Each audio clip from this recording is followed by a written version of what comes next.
Alors, une autre manière d'obtenir des motifs,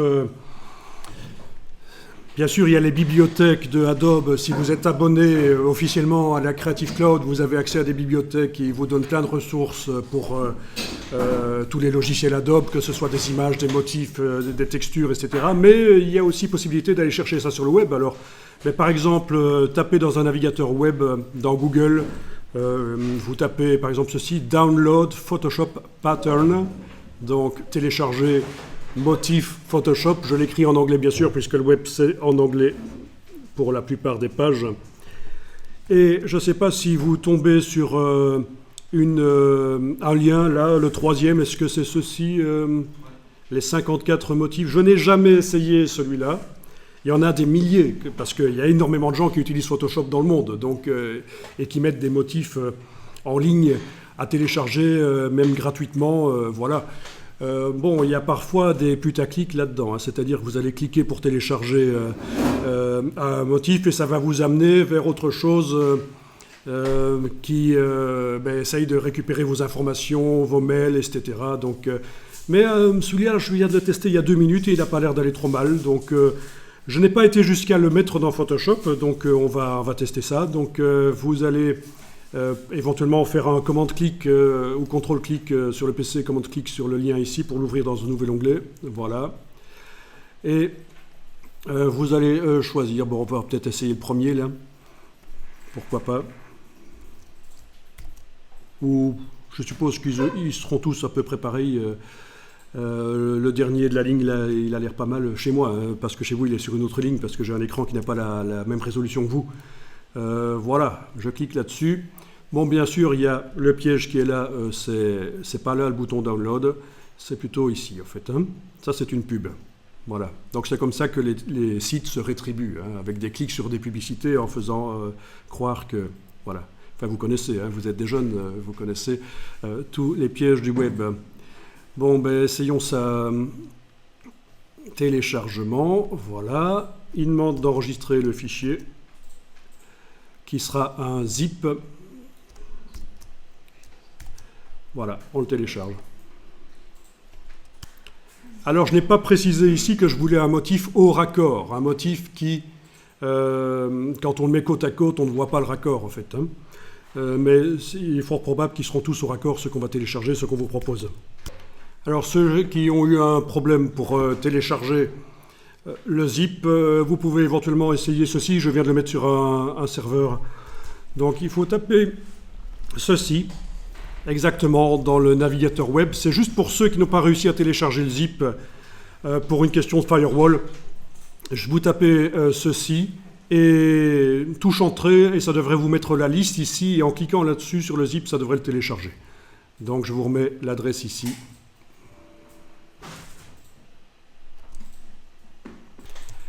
Voilà, quoi qu'il en soit, dans un dossier que j'ai fait pour aujourd'hui, j'ai le zip qui se retrouve là.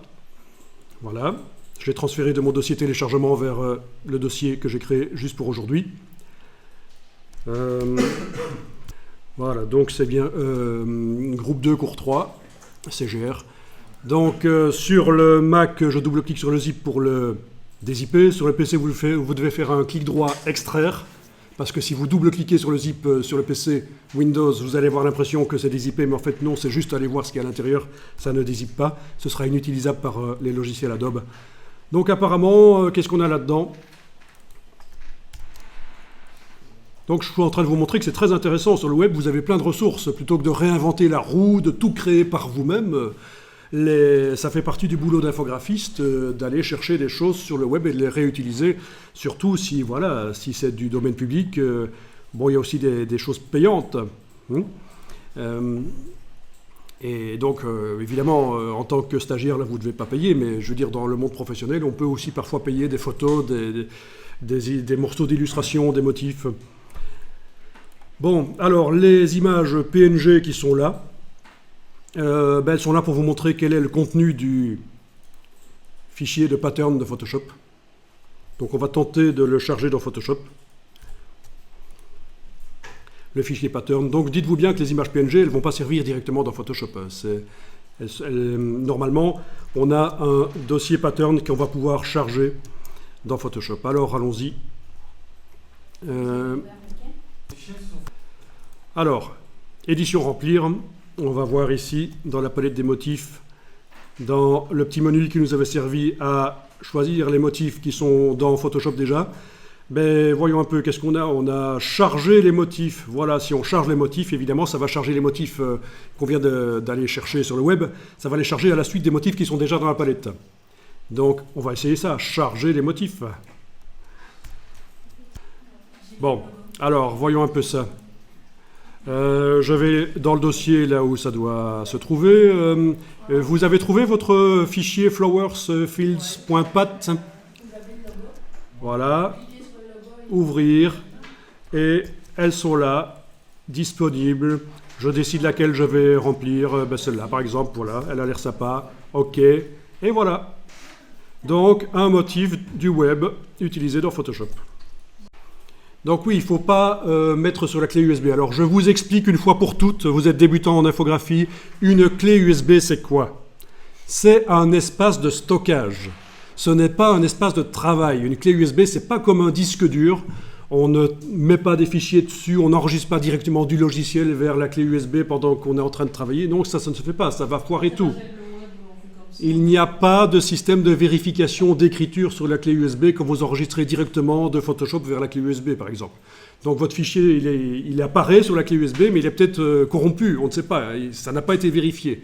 Même chose quand ça vient du web, si vous mettez les choses comme le fichier zip là, sur la clé USB, il est possible qu'il ne soit pas accessible par les logiciels Adobe. Donc travaillez vraiment sur l'ordinateur, sur le bureau, sur le disque dur, ou sur un disque dur connecté, un disque dur à vous, mais pas sur la clé USB. C'est un espace de stockage, et c'est vraiment pourri les clés USB. Voilà. Et faites des backups. On vous a déjà dit ça, de faire des backups. Hein. On a souvent vu dans les écoles, notamment, des disques durs qui crachent, particulièrement lors du travail de fin d'études. L'étudiant travaille 3 mois sur ses fichiers et puis ils disparaissent, le disque dur crache. Je vous ai déjà posé la question, combien de pourcents de chance a un disque dur de cracher? Combien de pourcents de chance a un disque dur de cracher? 1 sur 10, 10%? Qui dit plus? Déjà que la durée de vie, c'est plus ou moins 6-7 ans. Bah, répondez à la question. Combien de pourcents de chance a un disque dur de cracher? 90? Tu veux dire 90? C'est bien. 50? Bon, ben, la réponse, c'est évidemment 100%. On vous demande, on a un appareil physique, la mécanique, on vous demande combien de pourcents de chance il a de cracher. Je n'ai pas précisé dans les 3 ans, dans les 5 ans, donc il va peut-être cracher la semaine prochaine, dans 1 mois, dans 1 an, dans 10 ans, mais il va cracher, avec les données irrécupérables, évidemment. 100% de chance, mettez-vous ça en tête. Si vous mettez vos données sur un seul endroit, un disque dur, elles vont disparaître. C'est une question de temps. C'est peut-être, si vous avez de la chance, dans quelques années... Voilà, mais 100% évidemment.